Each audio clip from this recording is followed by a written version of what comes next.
Sí, no, exactamente, esa fue una cuestión que estuvimos debatiendo justamente, de pensar cómo mantener de alguna forma las prácticas tradicionales en el marco calendárico, ¿no?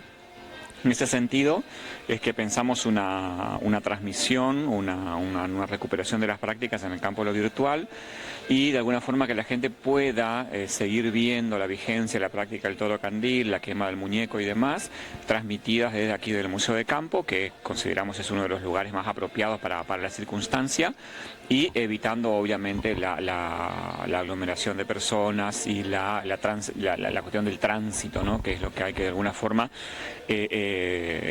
hacer una adaptación en este momento, ¿no? Y el toro candil era como generaba mucha expectativa y entonces de repente la gente se sumaba a todo el movimiento y en este sentido mantener la tradición, permitir que la gente lo pueda seguir viendo, que es una práctica que sigue vigente no solamente en el imaginario, sino también de alguna forma en el componente de la cultura material, ¿no? Hablando de la tradición, ¿cuál es el parentesco? ¿De dónde viene? ¿De dónde el apego que tiene las fiestas de San Juan con esto tanto del fuego? Toro candil...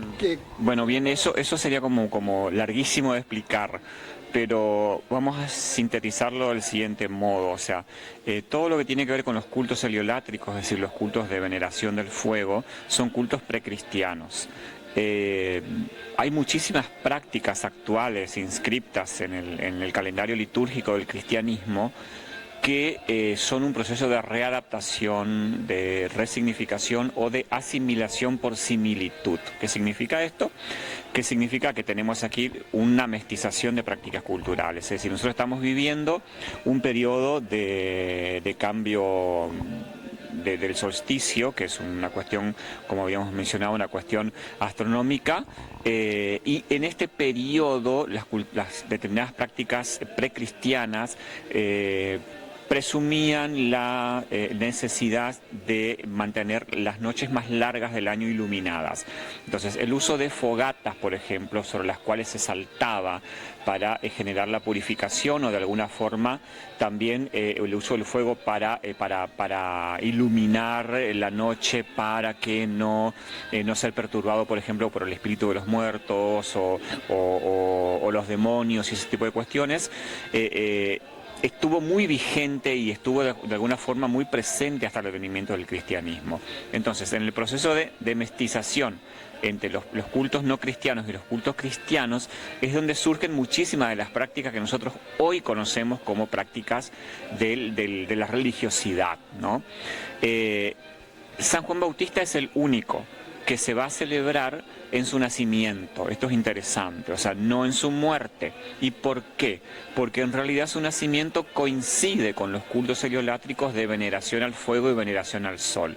Entonces, en el cruce cristiano-no cristiano se usa, se retoma de los cultos no cristianos aquello que tiene que ver de alguna forma con la imagen del San Juan. O sea, San Juan aparece muy ligado al fuego, en los textos bíblicos aparece muy ligado al fuego, en el componente bautismal, por ejemplo.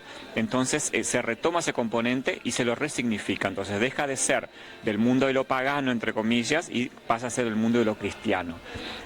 Pero su base es precristiana, ¿no? Más allá, doctor, de los espacios que ustedes brindan para que esto siga vigente, para que el fuego no se apague llevando esto a lo heliolátrico, ¿tienen ustedes un sondeo hecho por lo menos aquí en Ituzaingó si en qué magnitud se siguen practicando este tipo de actividades? Okay.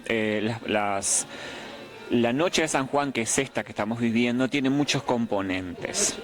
Exactamente, las vísperas, es decir, es una noche mágica. ¿Sí? Entonces el concepto de lo mágico está muy vigente, como digo yo, en las viejas del lugar. O sea, es decir, el San Juan tiene prácticas domiciliarias y tiene prácticas públicas. Es decir, las prácticas públicas son el toro candil, el tataye jasá, la pelota tatá, que no la vemos mucha, cara más en Paraguay, las luminarias,